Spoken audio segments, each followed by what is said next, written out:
Welcome to the Jukebox Podcast from WP Tavern. My name is Nathan Wrigley. Jukebox is a podcast which is dedicated to all things WordPress.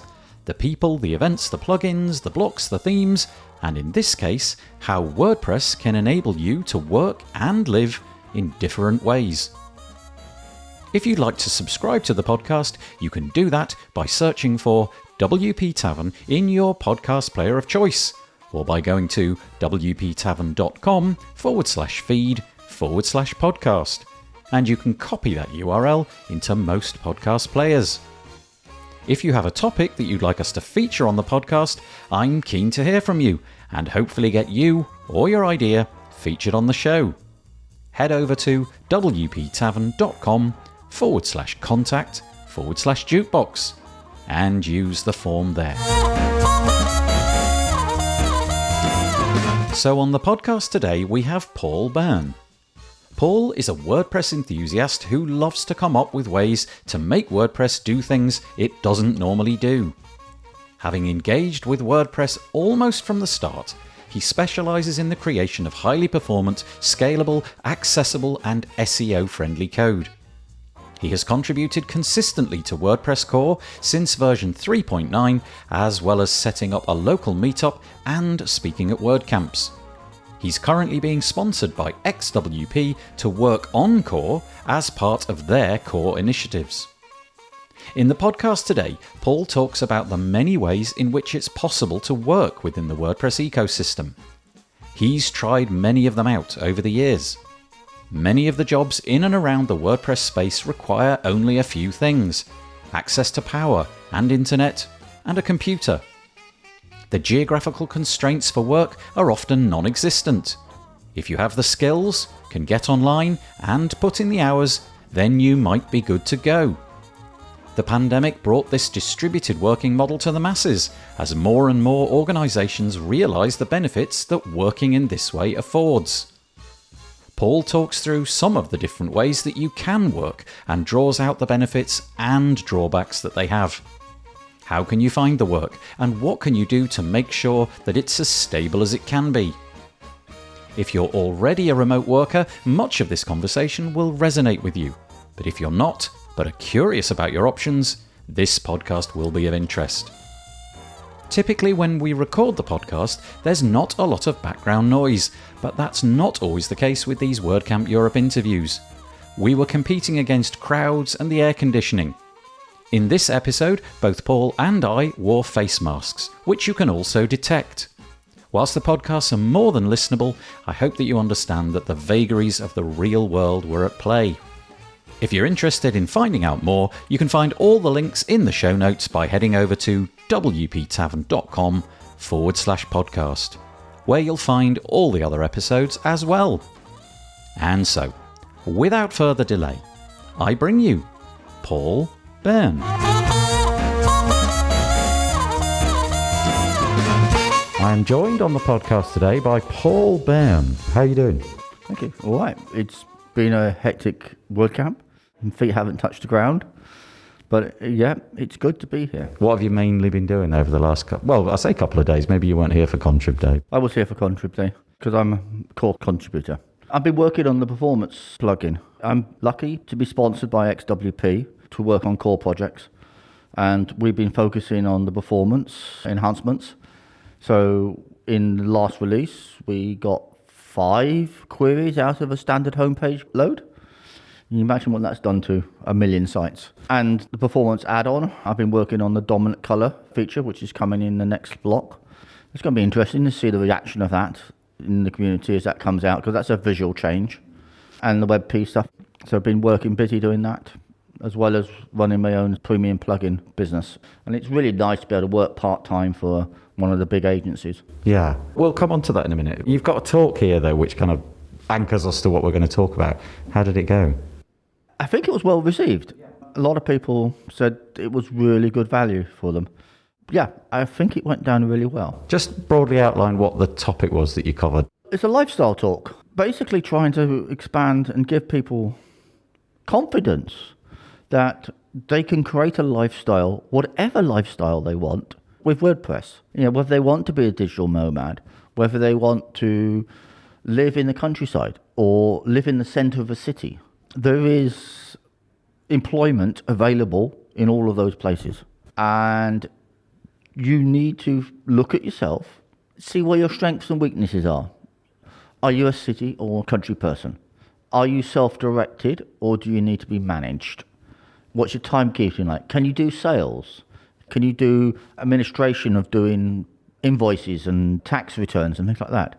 Because if you can't be freelance, or not easily. I'm lucky that my wife is good at the sort of administration stuff, so I've been able to do more freelance work than really I should be able to.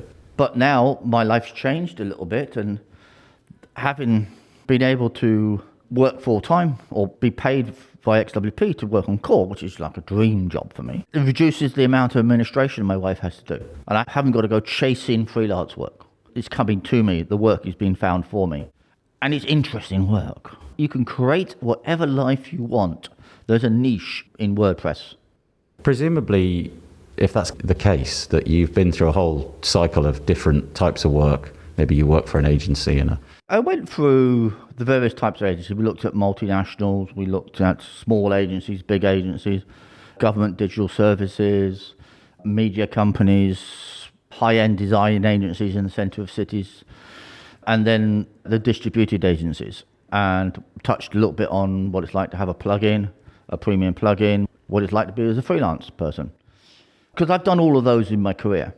So I was able to give hopefully some insight to what it's like to do those and what's the pitfalls and the bonuses of working in those different environments. Second half of the talk, I tried to give some career advice and some, you can do this is got to get noticed. How do you stand out in the crowd? How do you price yourself as a freelance person? And a few things like that. Try to set some reasonable expectations of what you need to charge to actually be viable. if you look back on your life, was it a series of trying things out and then ultimately dissatisfaction with the way that you were working, and then try something new, eventually find that that was not satisfactory and try something else, and ultimately where you are now? And it sounds like at this point in time you're really happy with where you're at. Yes, of course, you have to take what comes. I talk about detours are okay. The trick is to fail fast and learn. So if you get into a situation where it isn't right, don't hang around. There is lots and lots of good freelance or good WordPress work out there, or just development work. You don't have to put up with bad environments, horrible bosses, stupid hours, not unless you're getting a reward. And if you're in a high-end design agency, it's a young game, and the burnout is quite high, but they're going to pay you a little bit more. You're going to be working on really leading-edge work. So you'll put up with the hours, and you'll be happy to go out and socialize with the team after work, because that's part of the culture. But if that's not what you want, then there is other choices. Maybe that's a young person's game, and then you mature into a slower agency, a local agency, or a distributed agency. Or you go freelance. You get a few clients and you run freelance. Or maybe you do partly your own freelance and partly on the freelance platforms like Codable, and you work that way. I know that you said that failing fast is a desirable way to go about it. I can see what you're saying there in the sense that you've got to quickly figure out that this isn't working, because then you need to quickly find something which is working. Yeah. Presumably, there's going to be a raft of people. Anybody listening to this, there might be a load of people saying, yeah, that's okay, Paul, but I've already got the mortgage and I am living hand to mouth, month to month. And I guess that plays in a little bit. You've got to be a bit conservative in some regard. Yes, of course. Okay, so there's a number of scenarios that are out there. So say you're working for a small agency serving the local community, which I think is the hard end of the business, because you have to be a jack of all trade. You have to do whatever work the agency finds. Yeah, there's no real picking. They ain't fussy about what jobs they take on, and they're going to be small and bitty and not spectacular. But you want to break out from that. So you've got things like you could go freelance or semi-freelance with the platforms, Codable platforms, finding new work. But if you go freelance, you've got to have enough money to pay for a laptop and have a space to work. You can't do long-term freelance from a coffee shop. So there is a little bit of a, can you actually even afford to do freelance, to start up? Because a modern Mac isn't cheap. Or even a modern good laptop isn't cheap, PC laptop. So that's the dilemma, and I understand that dilemma. But there are choices. The amount of stuff that's remote, look at a remote agency.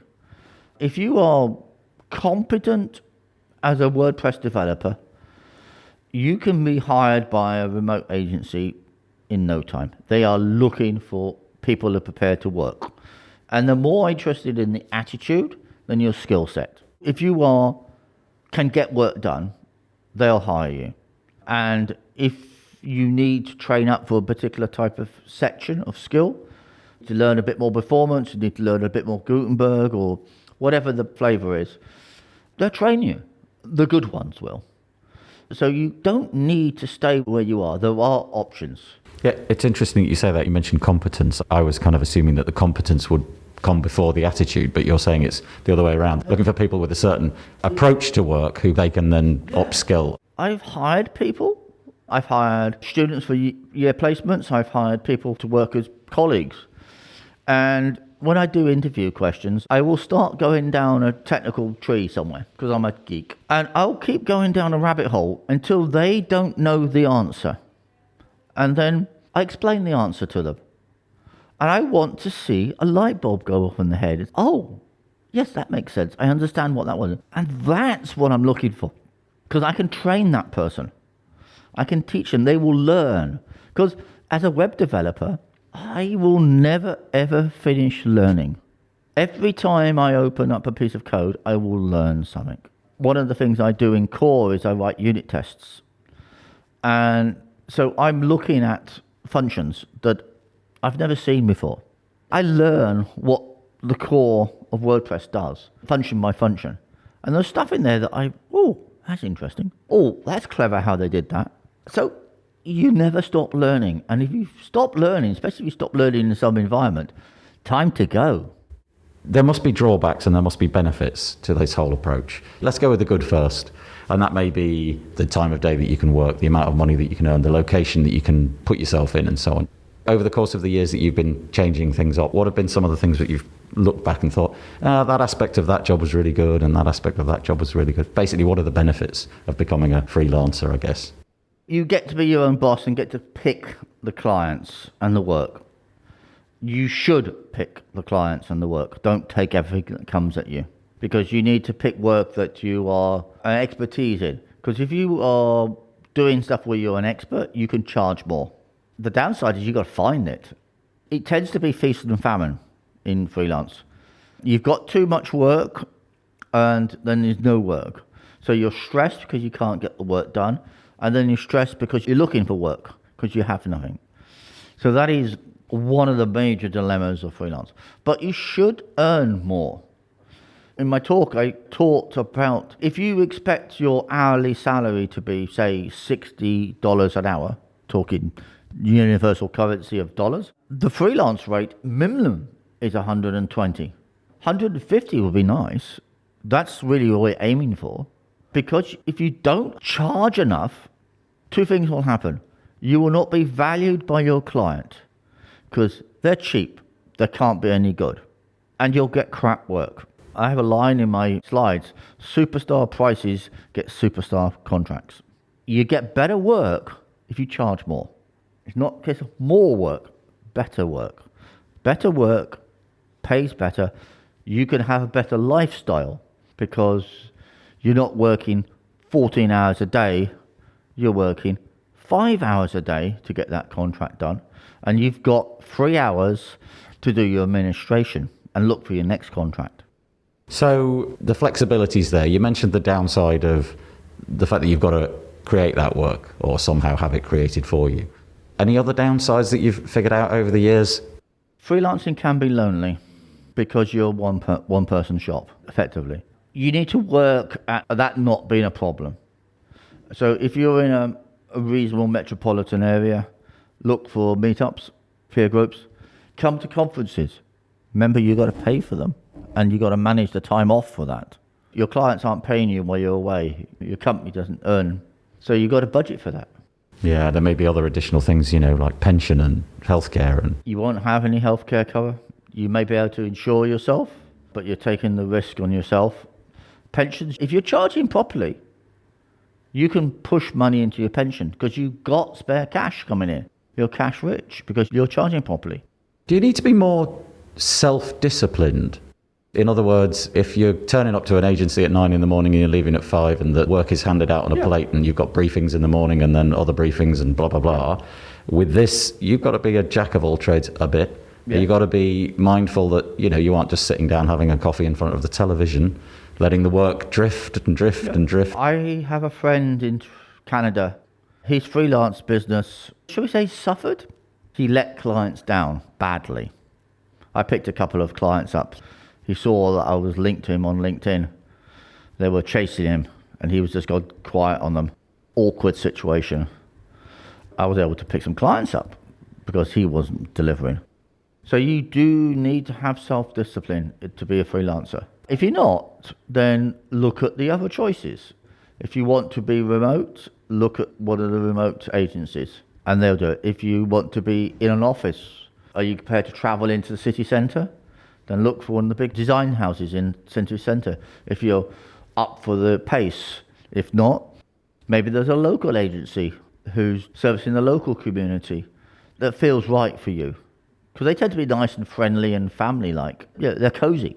But the work won't be stellarly interesting. I guess you've got to be a bit, not just disciplined, you've got to be self-motivated as well. You've got to be the kind of person that can incentivize themselves, because if you're working for the man, as it were, he will drive the direction and push you forward.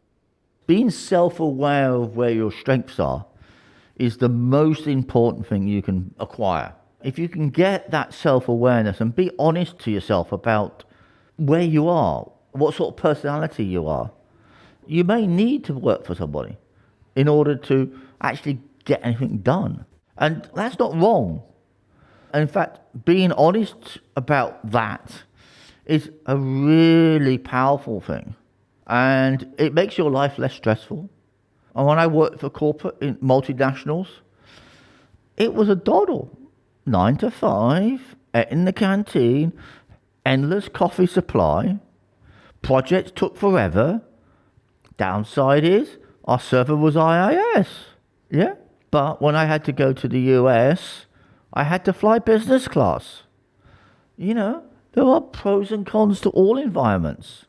The WordPress ecosystem, obviously you're into the code, but you only have to look at the speeches that are on this weekend and the presentations that are on to realize that code is a tiny fraction of the WordPress ecosystem. We've got SEO experts and we've got copywriters and so on and so forth. Did you ever stray into a different territory, or have you always been code all the time and therefore sort of increasing your portfolio and your CV, if you like, one job after the other?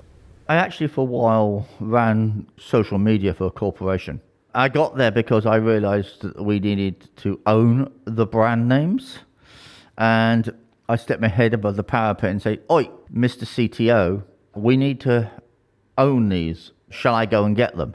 Had a fun story around corporate name changing, but I went out and registered all the corporate brands. And for 4 years, before marketing caught up with me, I was the owner and access gatekeeper to all of their social media accounts. We have wandered around a little bit, but I am primarily a coder. That's where my strength is. I understand my strength. That's why I didn't stay in social media. I'm not a writer.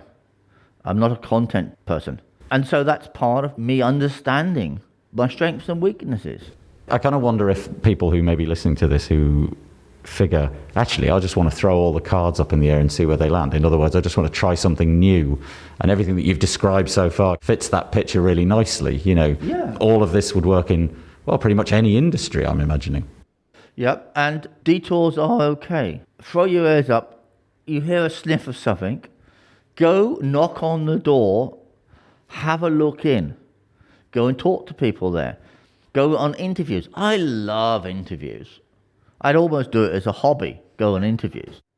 Go and see what they're doing. And if it feels right, go and join them. If you don't ask the question, It's impossible for someone to say yes. They might have to say no, but people actually like saying yes. So go and look. Take a Friday afternoon off and go for an interview somewhere. Even you just chalk it up as interview practice. You're not that serious. You get to look behind the curtain a little bit. You get some reference points about what an alternative life would look like. Think about moving to the countryside. Think about moving to the city, moving to another country. You can go and visit them. I emigrated from the UK to Canada in my 50s. I visited Canada a couple of times, found I liked it, and then went for the immigration process. It took a couple of years to do that, but you get there. You mentioned earlier about, well, you said the words feast and famine or something to that regard. And I'm just wondering, okay, so I'm not talking about the money, where the money may go up and the money may go down. I'm talking more about the pipeline of work. Have you ever struggled with that? Have you ever had periods where there really is nothing on the horizon? What have I done? Oh, totally. And my solution, in fact, is to use Codable. When I was freelancing, I was a member of Codable from almost day one. Very early joined it there. And I've never done it as my full-time gig. Now, there are people who all their work comes through Codable, but I've used it as my backfill. Whenever I'm a little bit short of work, I will go on a Codable, I will bid for one of the contracts, find a contract, get a contract, and then do that project. Because they've got so much work there, you can go and pick a contract up really easily. And you can find one that fits your skill set and your knowledge base. You know, so I'm an expert in sort of job boards and things like that, so I would always go and look for something in that space because I can provide skills and knowledge in that space and it becomes easy for me to complete the task. So you're kind of running those two things, not quite in parallel, but they happen concurrently. But you've got your work, which is the desired outcome, the stuff that you've put in place for yourself. I'll get more income from that. And then the Codable is when the gaps appear. Yeah, when the gaps backfill. If I'm short of work, I've got nothing to do for the end of the week. I've got 4 hours. I can find a job on Codable, or I've got 2 days of spare capacity. Because everybody wants it done now on Codable, brilliant. Rock up, log in, go and see what the current list of open jobs are. Find a job that's in your space that you can present value to. Don't just go and do anything. And then go and fix that problem for that client. And I've had repeating clients who've kept effectively become part of my freelance stable, still through Codable.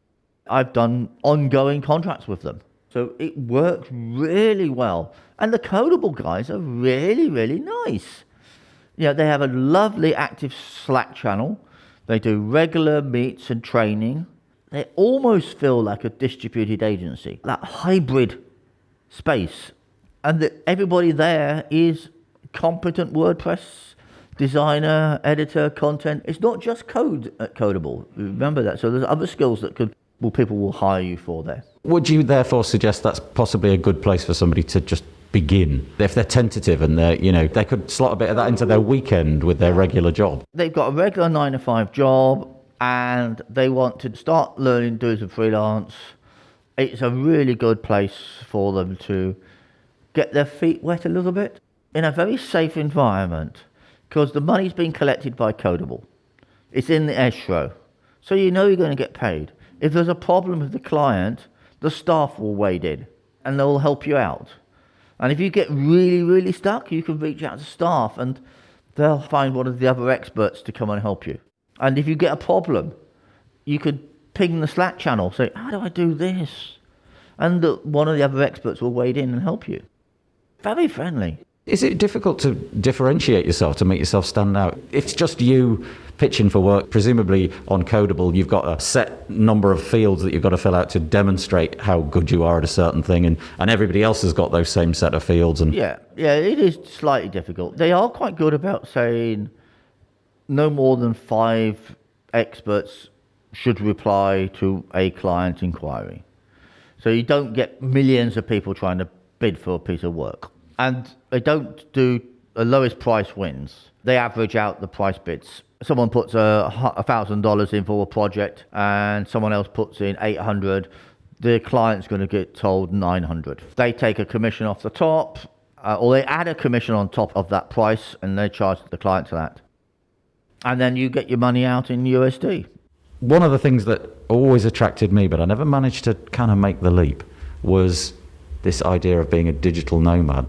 So everything that you've just talked about, all of these rungs on the ladder of how to get work and how to manage your relationship with clients and build up your portfolio and all of that's happened. And then you just don't live in the same place for any great length of time. You flit about. You've sort of done that. You've moved a country. Do you know any people who do that? I have a good handful of friends who do that. Within XWP, I think we have probably 20 or 30 people who are digital nomads within the company. I don't think codable people tend to do that as much because the infrastructure stuff that you need to do in addition to charging and billing and things like that becomes difficult as you flip around the countryside and do stuff. Freelance people tend to hire local freelancers a little bit. So he tends to lock you into a country, and if you suddenly move, there's some dynamics there. My recommendation, if you want to do proper nomad work, go and talk to one of the distributed agencies. Human Made, 10up, XWP, that level of company. Especially if you are skilled as a WordPress developer, all of those are actively looking for people. I will personally recommend XWP. I do work there, but I've also worked at a few of the others. They got it right. They've learned over the years how to do remote web development and manage the culture and the team so well. And it's art. And I think they've nailed it because they're based in Australia. The corporate HQ's over there. So all of the European staff they've got here, they've got 60 people at this WordCamp or something. They're all remote. There's only about 2 or 3 have flown all the way over from Australia. And so because they've done it, they just nailed it. Final question.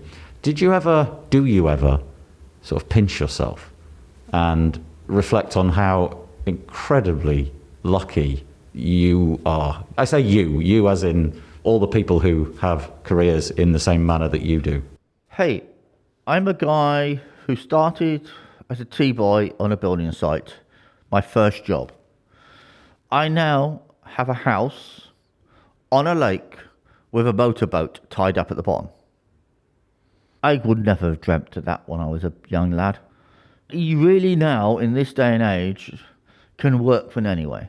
And as Starlink and things like that are coming online, you really can go out into the sticks and work from anywhere. Anywhere you can get decent internet is now fair game as a location to do web development work and design work and other services. I'm a developer, so I tend to think developer first. But there's PMs, there's sales, there's HR, there's marketing, there's video production, there's design, there's content writing. All of those can be done remote. Unless you're physically manufacturing something, and even some of that can be done remote in small batches now. Anything in this sort of digital space can be remote, and often better done that way. Unless you're really doing high cycle stuff, I think remote is the way to go. Paul Bearne, thank you for chatting to me today. My pleasure.